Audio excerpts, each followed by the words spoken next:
Measuring a nation income. Oke. Kalau di buku MenQ ini di chapter 23. Oke.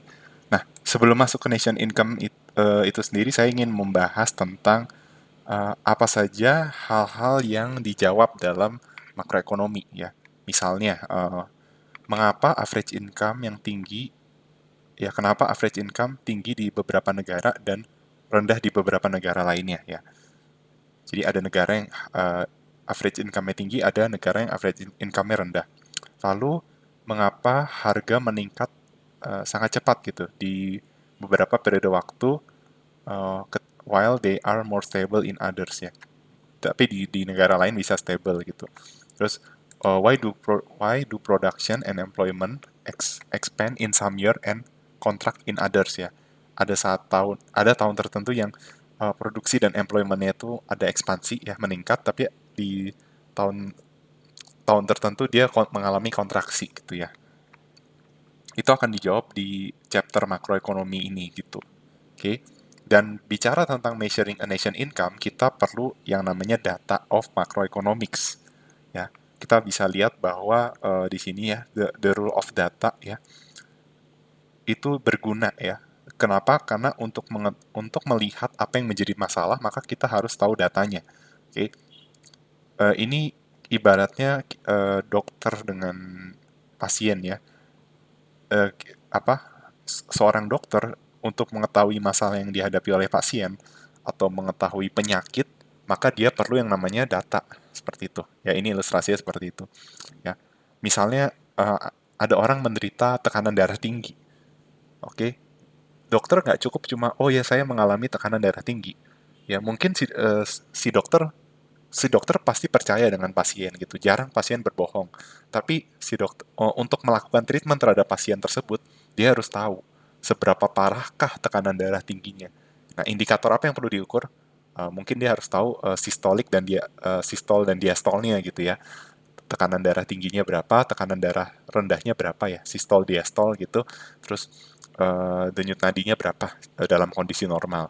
Terus kalau misalnya diabetes juga indikator apa yang mempengaruhi parahnya diabetesnya gitu.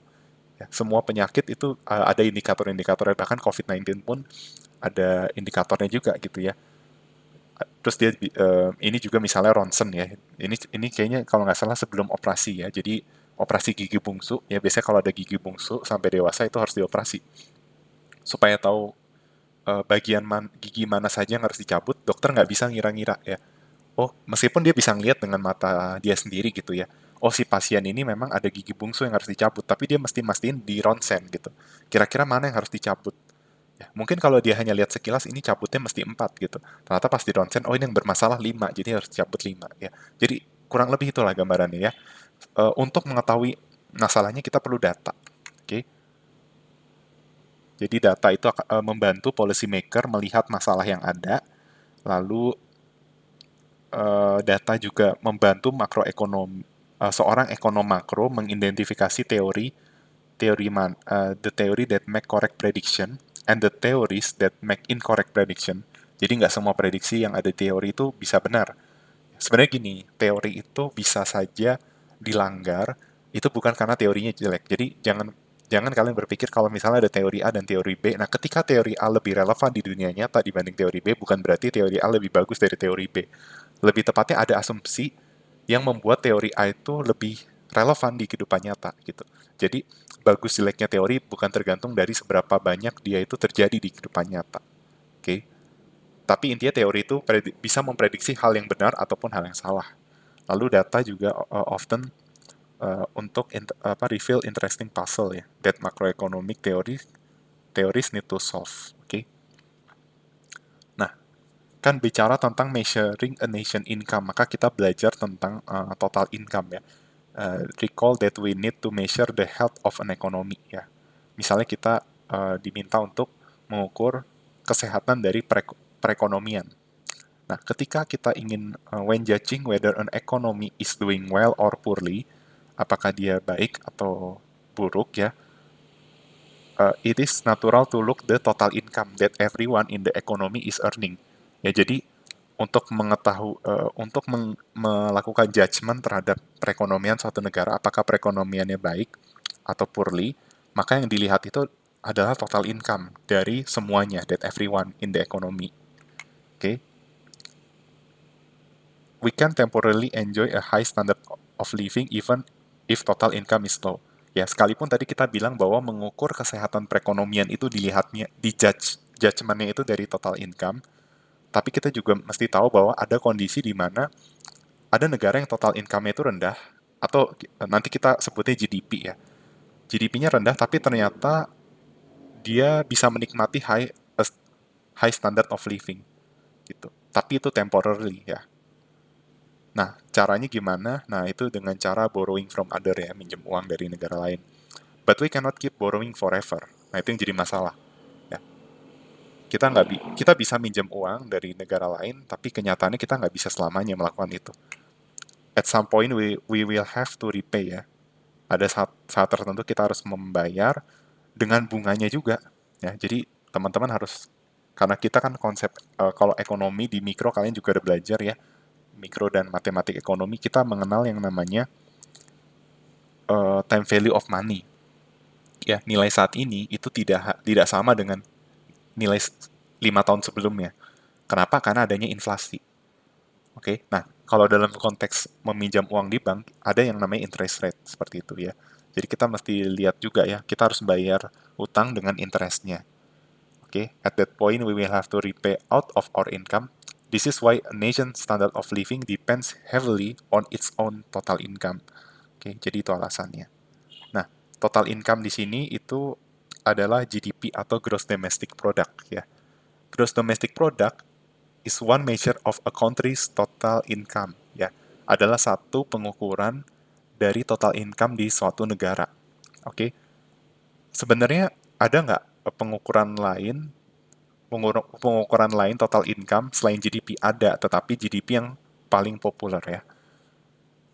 Nanti teman-teman akan belajar ada GNP dan apalah turunannya banyak ya, GNP, GDP, terus personal income dan lain sebagainya, ada banyak, tapi GDP yang paling populer.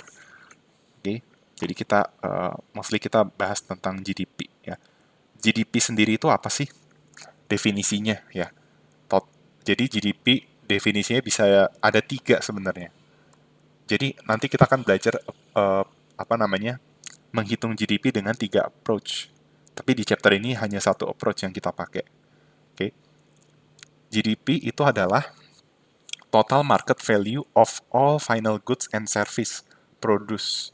Ya, jadi total dari nilai market value dari semua barang dan jasa yang sifatnya final. Oke. Teman-teman masih tahu ya, ada yang namanya final goods, ada yang non final.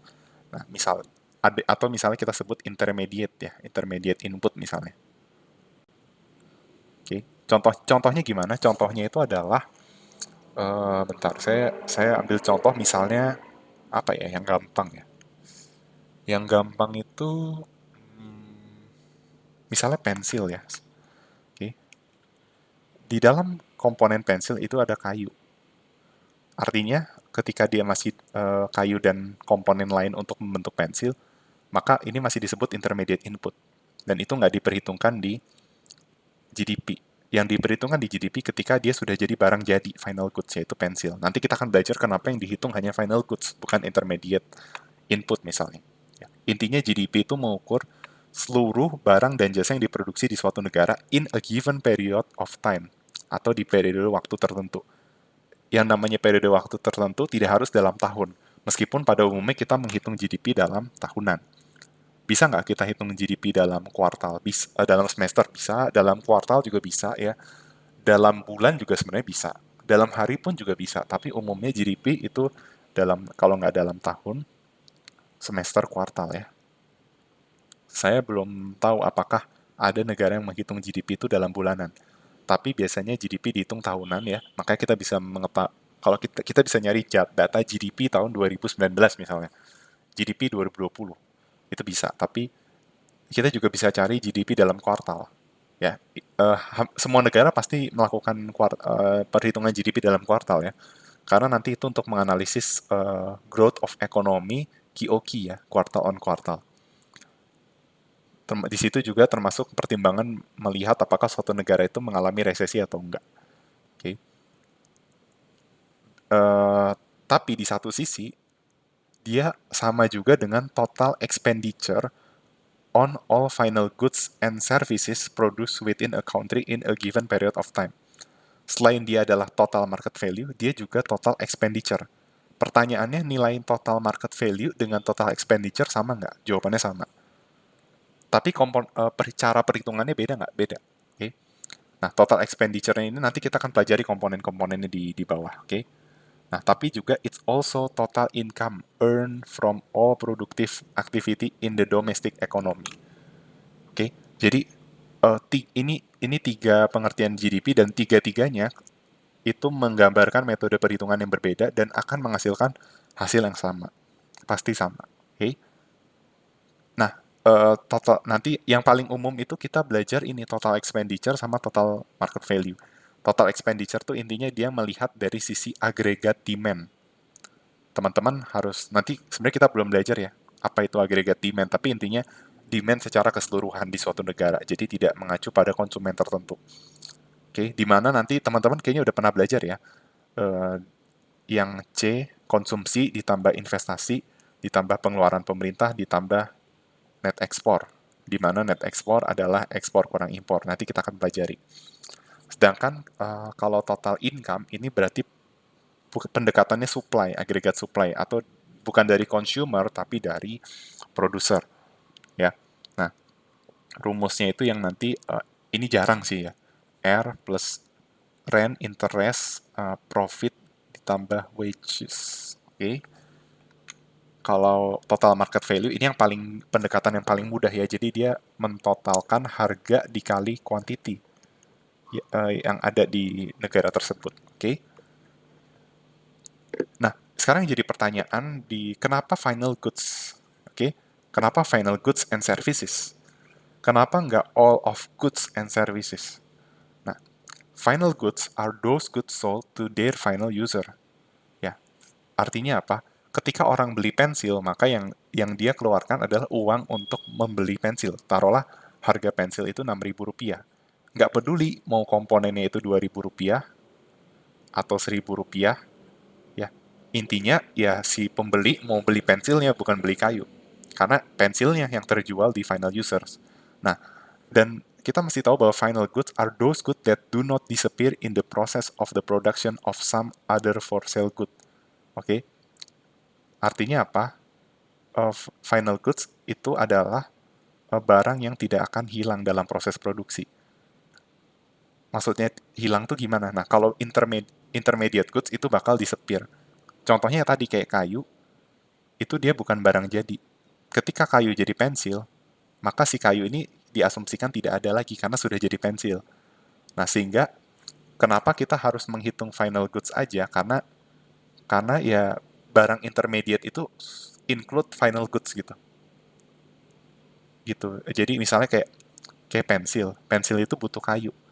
Nah, si kayu ini kan sudah hilang karena proses produksi membuat kayu itu berubah, kayu dan komponen lainnya berubah jadi pensil.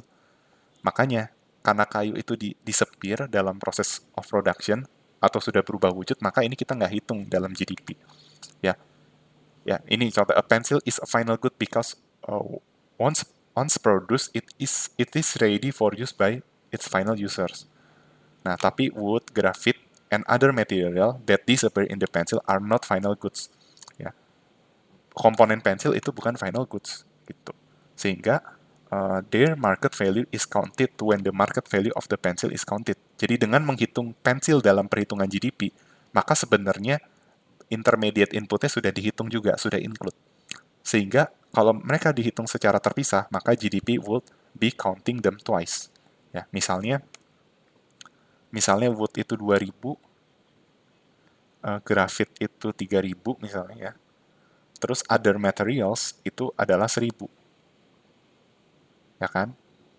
Misalnya. Nah, terus harga pensilnya itu jadi 6.000. Nah, coba teman-teman bayangkan sebenarnya ini kan sudah include pensil. Nah, kalau mereka dihitung secara terpisah, maka akan double counted. Sebenarnya yang jadi barangnya itu 6.000, bukan 2.000, 3.000, 1.000 plus 6.000. Nah, makanya ini nggak perlu diperhitungkan intermediate input gitu ya. Jadi itu alasan kenapa yang dihitung dalam GDP itu hanya final goods and services. Oke. Okay. Jadi seperti itu sampai sejauh ini konsep tentang GDP. Nah, sekarang kita masuk ke konsep nominal and real GDP. Ya. How can we measure a nation productive activity so that the number can be compared across time ya? Bagaimana kita mengukur uh, aktivitas produktif suatu negara sehingga angka-angka tersebut itu bisa dibandingkan dari waktu ke waktu. Nah, teman-teman mesti tahu perbedaan antara nominal dan real GDP, termasuk ini juga pendekatan variabel ya. Jadi yang namanya di makroekonomi teman-teman harus tahu bedanya nominal variabel dengan real variabel. Nominal variabel itu bicara tentang nilai nominalnya gitu. Jadi ibaratnya kalau kita punya uang 50.000, itu adalah nominalnya 50.000. Oke, taruh teman-teman bayangkan uang kertas 50.000 ya, yang warna biru. Itu nominal uangnya. Kalau misalnya tahun nanti 2022 uang itu masih saya simpan di dompet, nilai nominalnya tetap 50.000, nggak berubah. Saya simpan lagi sampai 5 tahun ke depan tetap 50.000. Nah, tetapi yang namanya real itu yang namanya real variable itu artinya adjusted ya. Dia nggak melihat berapa nominalnya, tapi dia mau lihat nih uang 50.000 ini bisa saya pakai untuk apa aja. Misalnya sekarang tahun 2021, 50.000 saya bisa beli 5 bubur ayam misalnya. Oke. Sedangkan 2025 itu cuma bisa buat beli 4 bubur ayam misalnya. Artinya secara nilai real, nilainya turun. Secara nominal sama-sama 50.000, tapi secara real itu turun. Nah, berarti ada faktor adjusted ya di real variable. Nah, dalam konteks real GDP, yang di adjusted itu adalah faktor inflasi, sehingga di real GDP kan kita mesti tahu ya GDP pendekatan value added itu adalah sigma P dikali Q. Nah, berarti pada konsep real GDP harga itu fix price ya. Jadi harga itu konstan. Konstan di mana? Konstan di base year. Oke. Nanti teman-teman akan belajar cara perhitungannya. Oke. Tapi kalau nominal itu price di masing-masing tahun. Jadi dia nggak peduli base year-nya berapa, pokoknya dia mau hitung GDP di tahun tersebut dengan harga tahun tersebut. Tapi kalau real GDP dia pakai constant price atau menggunakan harga di tahun dasar. Oke.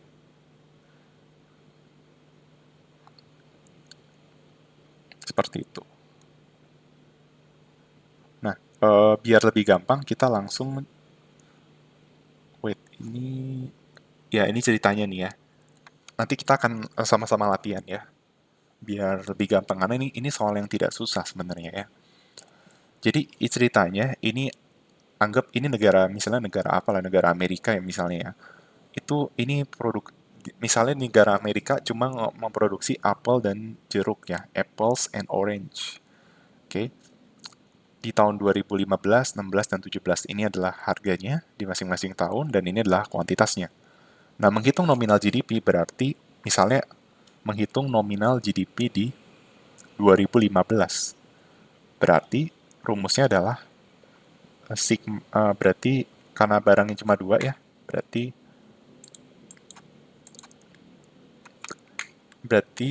harga apel di 2015 dikali kuantitas apples di 2015 ditambah harga orange di 2015 dikali quantity orange di tahun 2015 gitu ya. Harga apple $50, quantity apple $10 ditambah harga orange $20, quantity orange $50. Nah, maka ini adalah nominal GDP di tahun 2015 yaitu sebesar 1.500. Oke. Nah, kebetulan soal ini pakai base year 2015. Nah, ketika 2015 dijadikan base year, maka nominal dan real itu harus sama. Kenapa? Karena harganya di tahun yang sama juga. Gitu. Ini sebagai base year. Oke. Nah, kalau real GDP itu dihitungnya pakai harga yang konstan ya. Misalnya saya pakai real GDP 2017. Base year-nya 2015, berarti rumusnya adalah harga dari apples di tahun 2015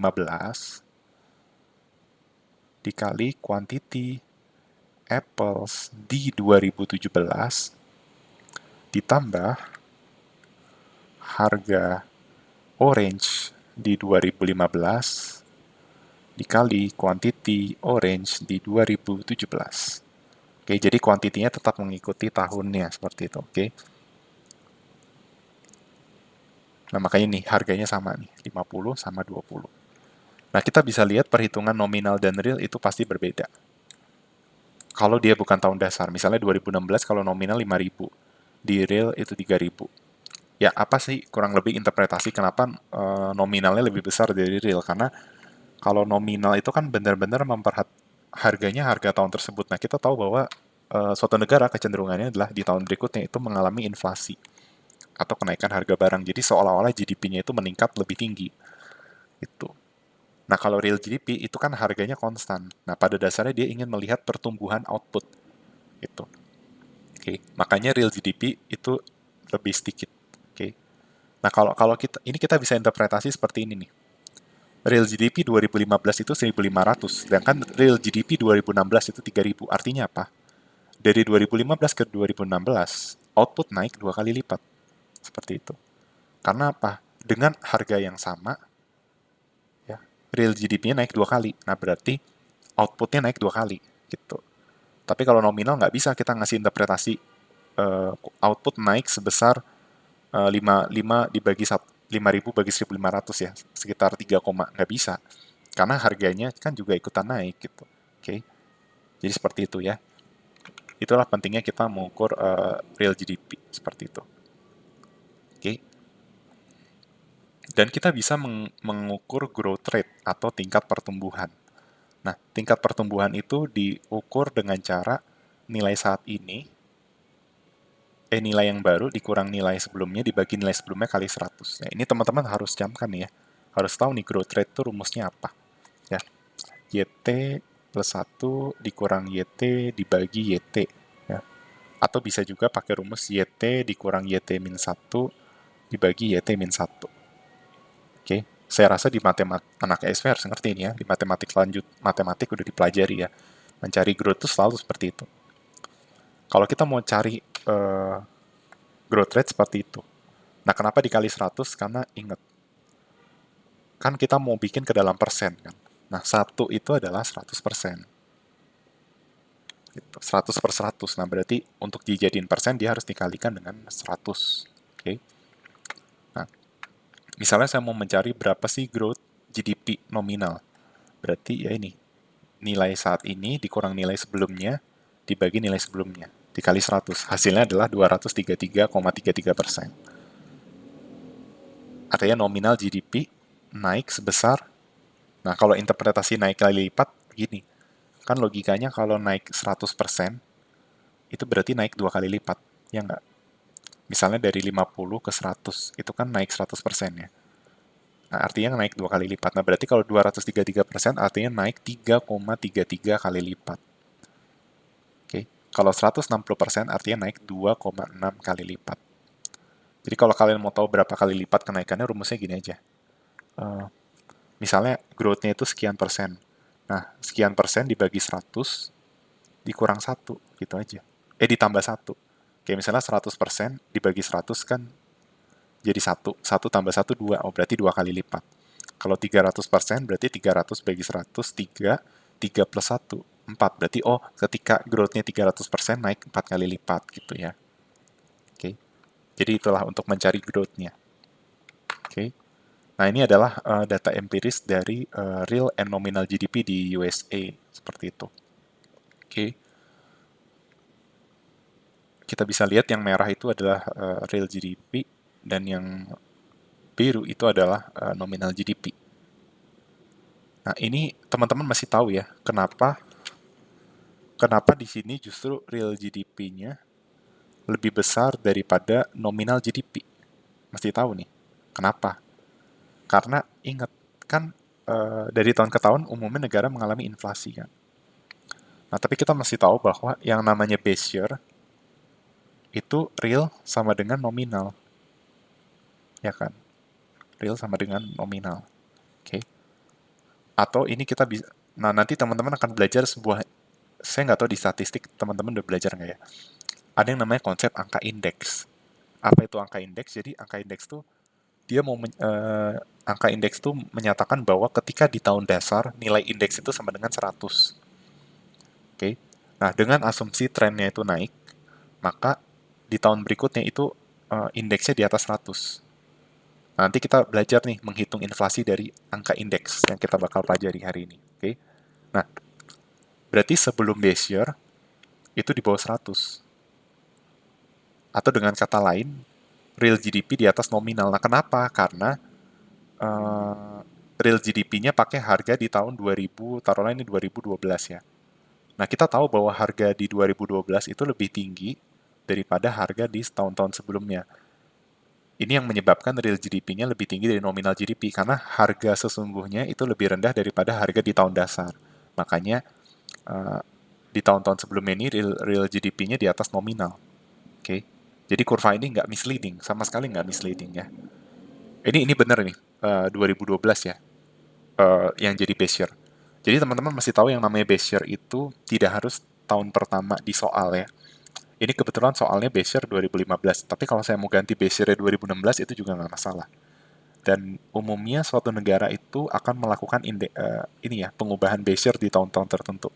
Jadi nggak pakem tiap 50 tahun atau 100 tahun gitu ya, tergantung sikon ya.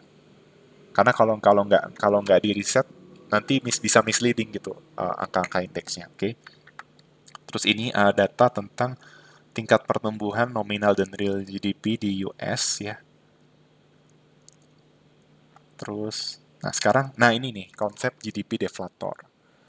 Ya, disinilah kita belajar tentang sebuah indeks. Pada dasarnya GDP deflator itu rumusnya adalah nominal dibagi real GDP kali 100. Jadi dia mau lihat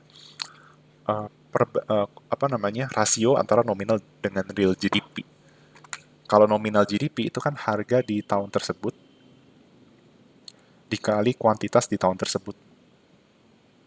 Kalau real GDP itu harga di base year dikali kuantitas di tahun tersebut. Nah, ini kan secara matematically ya, ini bisa kita coret kan. Nah, berarti dia mau lihat rasio harga sekarang dengan harga di base year. Nah, itu adalah nilai dari GDP deflator. Oke. Okay? Di atas 100 berarti nanti kita lihat ya interpretasinya nih. Makanya kalau kalau di nah kebetulan kalau kalau kalau tahun base year harga current-nya juga sama kayak base, makanya nilainya sama dengan 100. Oke. Okay? Nah, GDP deflator yang meningkat ini menunjukkan adanya inflasi. Oke. Okay? Nah, bagaimana kita mengukur inflasinya? Nanti akan dibahas ya mengukur inflasi itu dari mana. Tapi sebelumnya GDP deflator itu mengukur overall level of the price. Ya. Karena tadi nih ya, kuantitinya kan sama ya antara nominal dan real. Berarti kita lihat rasio harga ya current dengan base year. Nah, dari growth rate-nya ini kita bisa mengukur rate of inflation. Oke, kenapa kita bisa? Nah, berarti kita dapat sebuah rumus baru ya di mana inflasi itu adalah GDP deflator di tahun ini dikurang GDP deflator tahun sebelumnya dibagi GDP deflator ini untuk misalnya mencari inflasi tahun ini gitu ya. GDP deflator tahun sebelumnya dikali 100%. Oke. Nah, kenapa rumusnya seperti ini? Karena ya tadi, kan kita mau lihat pertumbuhan harga kan. Nah, ingat mencari growth itu ya YT dikurang YT-1 dibagi YT-1. Maka dari selisih GDP deflator kita bisa menginterpretasi nilai inflasinya gitu dalam persen. Oke. Nah, ini contoh rumusnya ya. Misalnya kita mau mencari GDP deflator di tahun 2019 dengan base year 2012, berarti kita membagi market value dari semua produk domestik ya, final goods and service yang diproduksi di 2019 dengan harga 2019 dibagi market value dari barang dan jasa final di 2019 dengan harga 2012. Nah, dari sini kita bisa lihat nih perbandingan harganya dikali 100. Nah, ternyata 300. Oke. Nah, di sini why are the goods produced in 2019 worth 3 times at much at 2019 price as at 2012 prices? It must be that 2019 prices are on average 3 times as high as 2012 prices. Kayak gitu. Artinya harga-harga naik secara umum 3 kali lipat. Ini yang ingin diinterpretasikan oleh si GDP deflator seperti itu. Oke. Nah, ini ada contoh soal lagi ya. Saya nggak tahu, mungkin kita coba aja ya. Jadi misalnya kita dikasih tahu informasi harga dan kuantitas, lalu kita disuruh mencari nominal GDP, real GDP, sama GDP deflator. Oke. Mungkin saya sambil kerjakan di sini ya, biar teman-teman paham ya. Saya ambil contoh soal tertentu aja ya. Misalnya, ini kan udah ada jawabannya ya. Saya pengen kita belajar menghitung nominal GDP di 2013, real GDP di 2014, dan deflator di 2015. Oke. Nah, misalnya soal itu aja ya. Nominal GDP di 2013. Nah, ini ceritanya negaranya memproduksi apa namanya? Hotdog dan hamburger. Berarti nominal GDP di 2013 itu adalah harga hotdogs di 2013 dikali kuantitas hotdogs di 2013 ditambah harga hamburger di 2013 dikali kuantitas hamburger di 2013. Oke. Sebenarnya secara ini kan pendekatan value added ya. Sebenarnya bisa dibikin nih sigma P kali Q ya, itu juga bisa. Oke, tapi karena cuma 2 barang, intinya seperti ini. Oke. Nah, harga hotdogsnya berapa di 2013? Harganya 1. Oke. Kuantitas hotdognya berapa di 2013? Jawabannya adalah 100. Oke. Harga hamburgernya berapa? 2. Kuantitas hamburgernya berapa? 50. 1 kali 100 ditambah 2 kali 50, hasilnya adalah 200. Maka 200 ini adalah nilai nominal GDP di 2013. Coba kita cek jawabannya apakah benar. Nah, jawabannya benar. Hasilnya adalah $200. Seperti itu. Oke. Nah, sekarang kita misalnya mencari real GDP 2014 dengan 2013 itu sebagai base year-nya. Oke. Nah, gimana cara kita mencarinya? Nah, ingat kalau base year itu pakai harga yang konstan, yaitu harga di base year. Oke. Berarti real GDP di 2014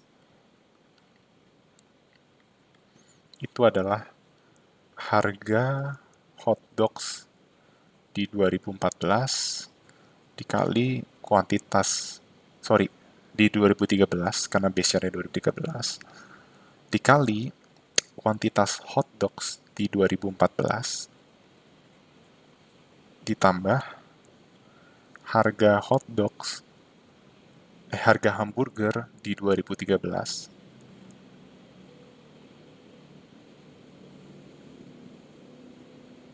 dikali kuantitas hamburger di 2014.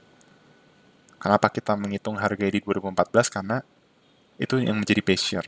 Oke. Harga hotdog di 2013 itu adalah 1. Kuantitas hotdog di 2014 itu adalah 100. Harga hamburger di 2013 itu adalah 2. Kuantitas hamburger di 2014 itu adalah 150 dan 100 ya.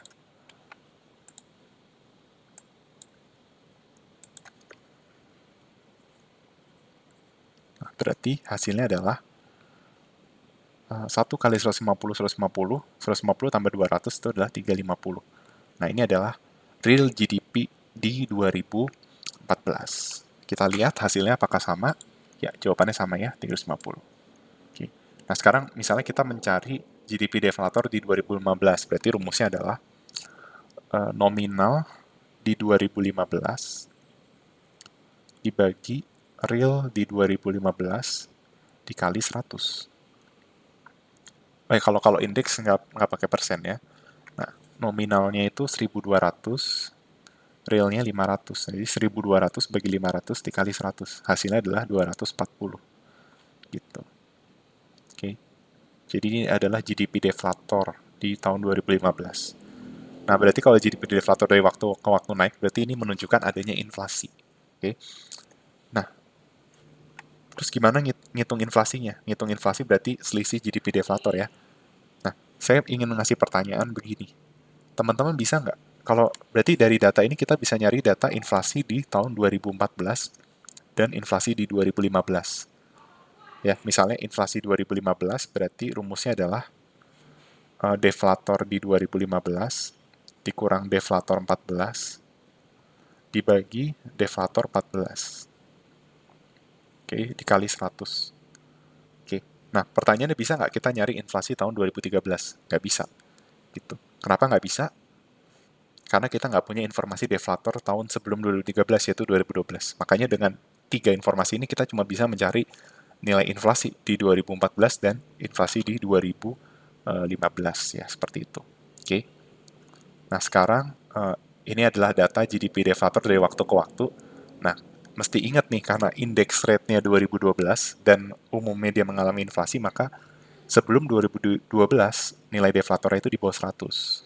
Oke. Terus ini, dan dari deflator inilah bisa dilihat inflasi. Nah, nanti di chapter selanjutnya kita akan belajar bahwa inflasi itu bisa tidak hanya dihitung dengan GDP deflator. Tapi di chapter ini kita belajarnya menghitung inflasi dengan GDP deflator seperti itu. Oke.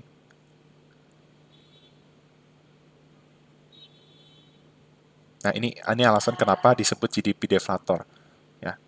The GDP deflator can convert nominal GDP to real GDP by deflating the effect of inflation in nominal GDP. Jadi seperti ini. Artinya dengan GDP deflator dia bisa mendeflasikan efek dari inflasi. Maksudnya mungkin bingung ya kalimatnya.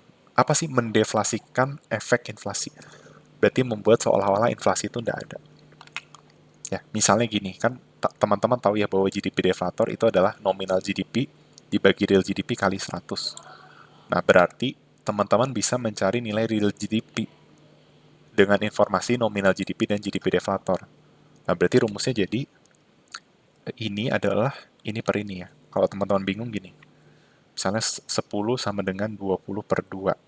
Berarti 2 adalah 20 per 10 gitu. Berarti real GDP adalah nominal dibagi deflator gitu. Oke. Therefore, if you know the nominal GDP and GDP deflator, you can calculate real GDP. Oke. Nah, sekarang kita bahas tentang komponen GDP. Nah, kalau tadi kan kita lebih belajar GDP itu dari pendekatan value added kan. Nah, sekarang kita belajar GDP dari pendekatan expenditure. Atau nanti kita akan belajar bahwa ini tuh artinya total expenditure itu adalah agregat demand. Oke.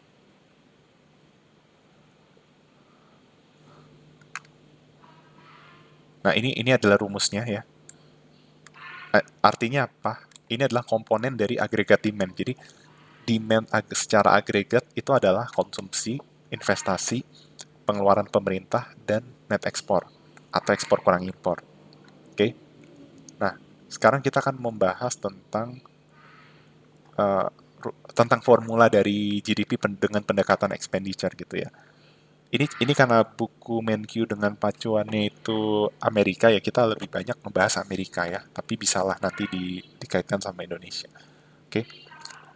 Karena namanya sendiri GDP itu berarti D-nya itu domestik, artinya perhitungan yang dihitung adalah produk yang dihasilkan di domestik.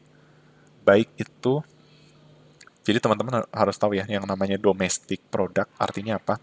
Yang dihasilkan di domestik. Jadi baik baik foreigner, baik orang asing maupun warga negara tersebut, selama diproduksi di domestik. Nah, itu masuk ke dalam GDP. Ya. Jadi expenditure on made in USA, final goods and service can come from only these four sources. Oke. Okay? Nah, masalahnya ada 4 komponen. Komponen pertama dari household atau rumah tangga yang mengeluarkan uangnya untuk konsumsi. Lalu ada dari para pebisnis yang mengeluarkan expenditure-nya untuk investasi. Dan yang ketiga dari entitas pemerintah, berarti itu government purchases. Dan yang keempat itu adalah foreigner. Nah, foreigner itu berarti kalau memproduksi itu dihitungnya ekspor. Oke. Nah, sekarang Anda jadi mikir, oh berarti GDP itu konsumsi tambah investasi tambah government spending ditambah ekspor. Nah, apakah formula ini benar? Ternyata incorrect. Yang benar itu adalah ekspor dikurang impor atau kita kenal dengan istilah net export. Nah, ini yang mau saya bahas kenapa komponen impor, ya kenapa GDP itu harus disubtract dengan import. Oke. Nah, karena GDP itu adalah market value of all final made in USA goods ya, dalam konteks GDP Amerika. Nah, konsumsi, investasi, government purchase itu include spending on foreign goods. Ya. Jadi di dalam konsumsi sendiri ada barang impor, ada barang ekspor. Ada include barang impor. Nah, therefore, to make the two sides of the equation the same, we must take out all the import. Ya, karena kita cuma mau lihat yang diproduksi dalam domestik, maka komponen impor itu nggak include. Nah, masalahnya di konsumsi, di investasi, di government spending sendiri itu ada impornya gitu. Makanya impornya ini harus kita abaikan, not include gitu. Makanya kita harus kurangi dengan impor. Nah, ekspor kurang impor ini yang kita sebut dengan net export, seperti itu. Oke. Nah, sekarang kita masuk ke dalam komponen-komponen GDP. Nah, teman-teman nanti mesti ngerti ya membedakan komponen GDP. Maksudnya, ini tuh masuknya ke konsumsi, investasi, government purchases, atau net export gitu. Itu mesti tahu tuh. Nah, intinya adalah kalau konsumsi itu adalah the spending, pengeluaran dari household untuk barang dan jasa, except ya kecuali pembelian rumah baru. Jadi kalian sebagai rumah tangga misalnya belanja apel, belanja apa, nah itu maksudnya konsumsi. Tapi kalau membeli rumah itu masuknya nggak ke konsumsi. Oke. Jadi konsumsi itu adalah semua spending household yang berkaitan dengan barang dan jasa kecuali pembelian rumah baru. Kenapa? Karena rumah baru itu hitungnya masuk ke investment. Oke. Nah, di sinilah baru kita masuk ke investment. Investment itu spending on capital equipment, inventory, structures, including new housing. Oke. Ingat kalau consumption dari sisi household, investment dari pebisnis. Nah, sekarang kita masuk ke government purchases. Nah, kalau government purchases, intinya dia bisa membelanjakan apapun, good and services, tapi intinya dilakukan oleh local, state, and federal governments. Oke. Jadi mau dia beli barang apapun selama yang mengeluarkan pemerintah itu masuknya ke government purchases atau government expenditure. Nah, tetapi teman-teman mesti tahu bahwa di dalam government purchases itu tidak termasuk transfer payment. Okay? Because they are not made in exchange for currently produced goods and service. Okay? Ini yang sering kali salah ya. Kayak kalau gaji PNS itu masuk government purchases nggak masuk. Gaji PNS itu masuk, tapi transfer payment, meskipun transfer payment itu dikeluarkan pemerintah, tetap aja dia bukan memproduksi barang dan jasa, makanya transfer payment tidak masuk dalam komponen government purchases. Nah, ini juga mungkin jadi salah satu alasan kenapa kita mendefinisikan komponen G ini jadi government purchases ya, bukan government expenditure, seperti itu. Nah, kalau net export itu adalah ekspor kurang impor. Oke. Nah, ini contoh GDP ya. Kebetulan datanya data perekonomian Amerika di tahun 2012 ya. Dan kita bisa lihat ya bahwa GDP-nya itu sekitar 15.676 billions of dollar. Teman-teman mesti tahu ya kalau kalau dengan gaya luar sana ya agak berbeda dengan kita. Kalau kita tuh titik itu ya misalnya 3.500 kita pakai titik kan. Bedakan dengan 4,2. Tapi kalau di mereka koma itu jadi titik, titik jadi koma ya. Makanya agak ini ya, agak linglung ya kalian ya. Mungkin kalau nggak terbiasa, oke. Okay? Nah, di sini intinya kita bisa lihat nih ya. Komponen GDP itu adalah C, I, G, N, X. Nah, yang menarik, NX itu bisa negatif ya. Jadi net export itu bisa mengurangi GDP. Oke. Nah, alasannya kenapa net export itu bisa mengurangi GDP? Ya karena net export itu adalah ekspor kurang impor. Oke. Net ekspor kurang impor. Nah, kalau negara itu impornya lebih gede dari ekspor ya berarti net ekspornya negatif gitu. Oke. Seperti itu.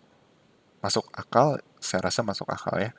Dan tadi ya, mesti teman-teman tahu bahwa impor itu include di konsumsi, investasi, sama government. Oke, ada di unsur CIG-nya. Nah, di sini kita bisa lihat sekedar analitik ya. Eh, Kalau teman-teman lihat, porsi untuk konsumsi ternyata paling gede. Oke, umumnya negara berkembang itu konsumsinya gede sekali. Tapi di negara maju pun ternyata konsumsi pun bisa besar kayak di Amerika Serikat ya.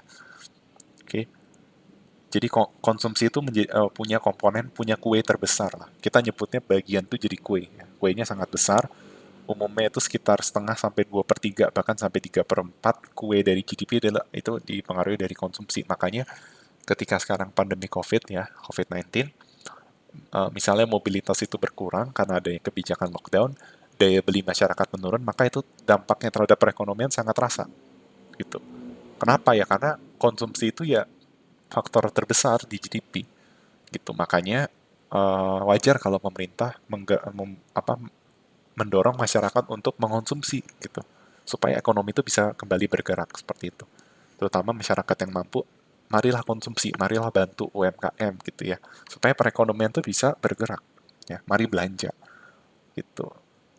Nanti teman-teman akan belajar juga bahwa konsumsi itu ada unsur hasrat mengonsumsi dan itu akan mempengaruhi perekonomian, multiplier perekonomian. Tapi saya nggak akan jelaskan di chapter ini.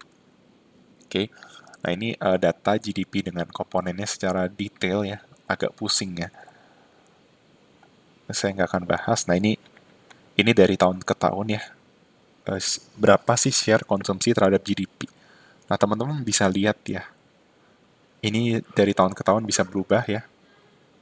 Umumnya dia turun kalau ada resesi. Ya, kalau ada resesi, yang daya beli turun, persentase konsumsinya berkurang ya. Nah, ini share dari investasi ya. Kalau konsumsi itu kan ya benar ya dari 60-70 lah ya. Terus eh, investasi, nah investasi itu dari 12 sampai 22 ya. Ini juga kita bisa lihat ya resesi juga investasi kan. Kan kalau kalau perekonomian lagi susah, ketidakpastian meningkat, ya investasi turun gitu kan. Karena investasi itu dipengaruhi juga dengan ketidakpastian. Lalu ini government purchases ya. Ini kalau teman-teman pelajari, ini menarik ya. Kita pakai data US. Government purchases-nya kita lihat nih secara rata-rata itu ada di antara 10 sampai 20 ya. Nih, coba dilihat. 10 sampai 20 nih. Tapi di tahun ini government purchases-nya bisa sampai 50. Nah, kira-kira kenapa nih? Coba teman-teman recall. Ada peristiwa apa nih di sini? Kalau teman-teman masih ingat, itu World War II ya, Perang Dunia Kedua ya. Kenapa Perang Dunia Kedua itu meningkatkan government purchases ya, pengeluaran untuk perang dan lain sebagainya gitu. Oke. Makanya kalau perang perlu beli senjata itu kan berarti government purchases meningkat. Oke. Dan bener ya, ini teman-teman kalau baca data seperti ini harus detail nih kayak ini persen, ini GDP dari tahun ke tahun misalnya ya. Terus ini source-nya ya dari Bureau of Economic Analysis dari US, kalau kita nyebutnya BPS ya. Nah, terus ini ada keterangan nih, shaded areas indicate US recession. Artinya ketika ada daerah yang abu-abu itu artinya lagi ngalami resesi ya. Resesi itu sekitar 5 sampai 10 tahun sekali ya. Oke. Okay. Nah, terus ini ekspor dan impor.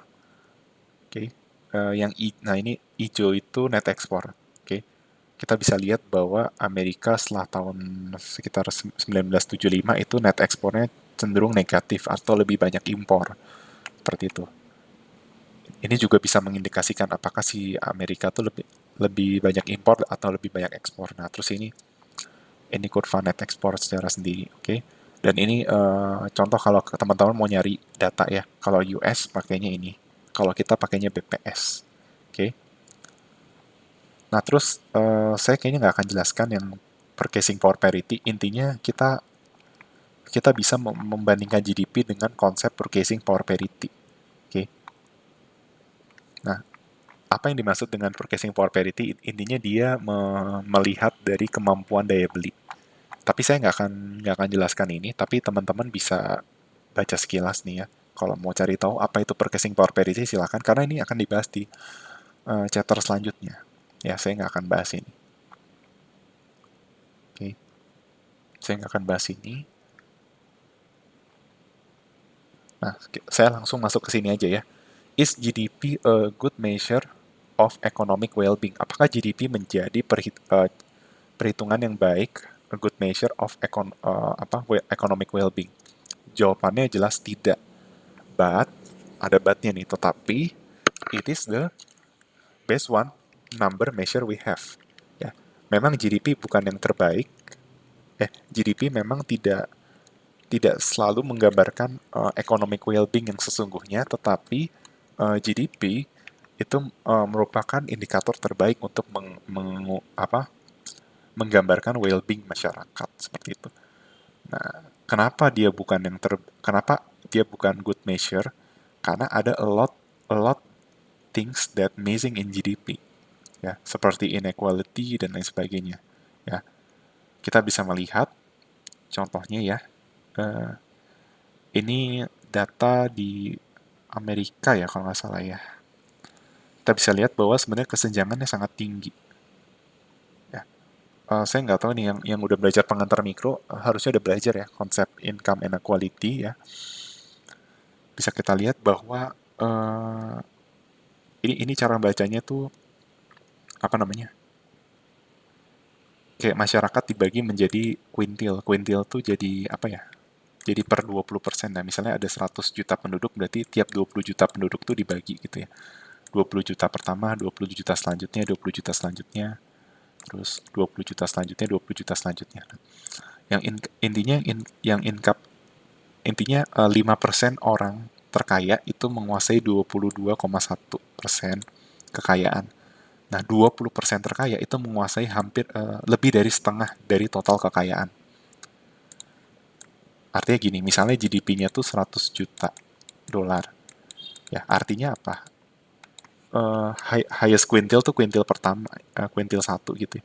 Nah, highest quintile pertama itu 51,1. Artinya, misalnya kan total GDP 100 juta. Nah, tapi 51,1 jutanya dikuasai oleh 20% orang terkaya. Nah, berarti 80% orang lainnya cuma menguasai lepehannya nih, sisa-sisanya gitu.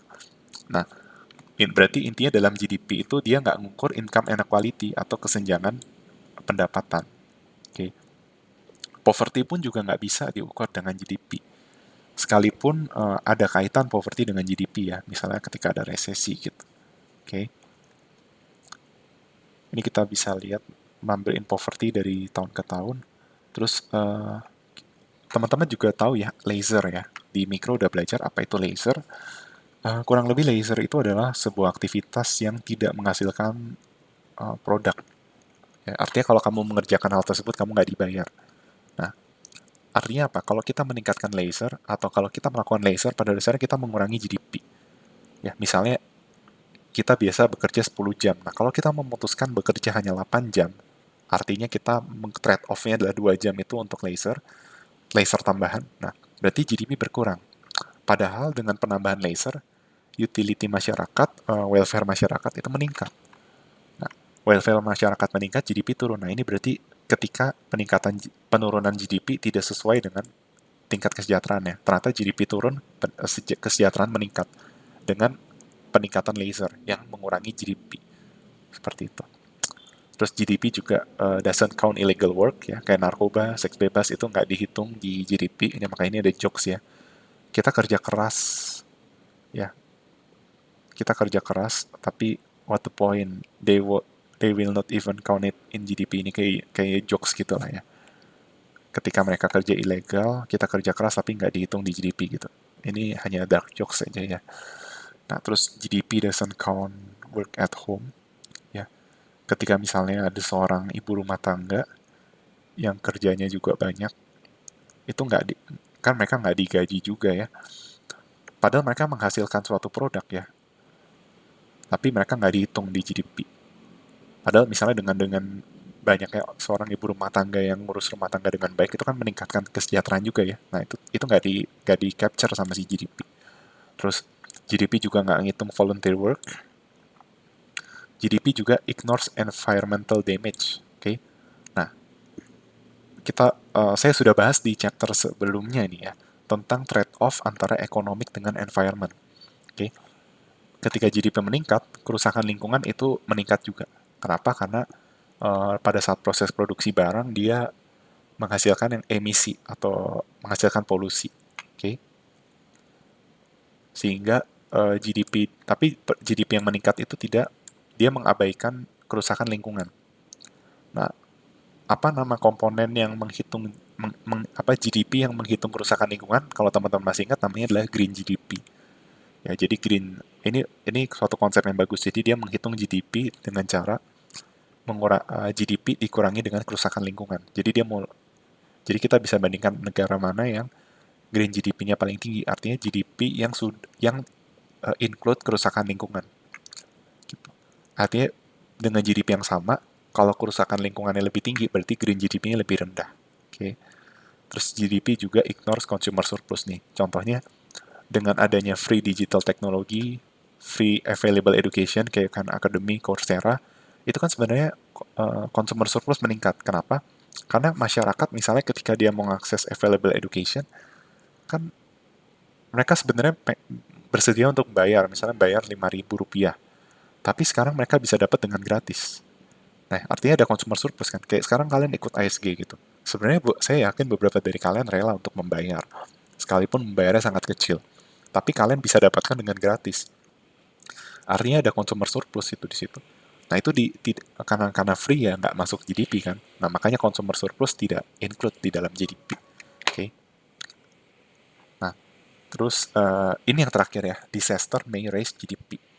Nah, kenapa bencana bisa meningkatkan GDP? Karena dengan ada bencana berarti apa? Misalnya ada suatu negara kena bencana.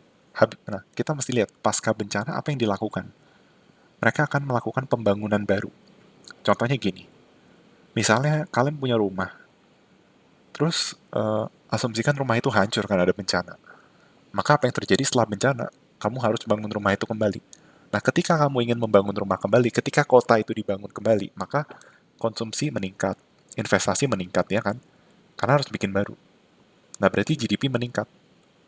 Nah, di sini kita bisa lihat bahwa GDP meningkat, padahal peningkatan GDP itu tidak mencerminkan well-being yang meningkat juga, gitu. Ternyata GDP meningkat, well-being itu sebenarnya turun. Kenapa? Karena mereka bisa dibilang mereka melakukan konsumsi, investasi, pemerintah juga mengeluarkan uang, tapi pada dasarnya mereka well-beingnya nggak naik. Kenapa? Karena mereka terpaksa karena ada bencana. Itu penjelasan ya kenapa disaster itu bisa meningkatkan GDP, tetapi tidak mencerminkan well-being itu meningkat. Kan nggak ada orang yang mau bencana kan. Kayak COVID-19 ini, nanti pasca COVID-19 gitu, nggak ada yang berharap pandemi seperti ini. Tapi ternyata ya bencana meningkatkan GDP dan well-being nggak meningkat gitu. Oke. Okay? Jadi intinya GDP is the best single measure of the economic well-being of a society.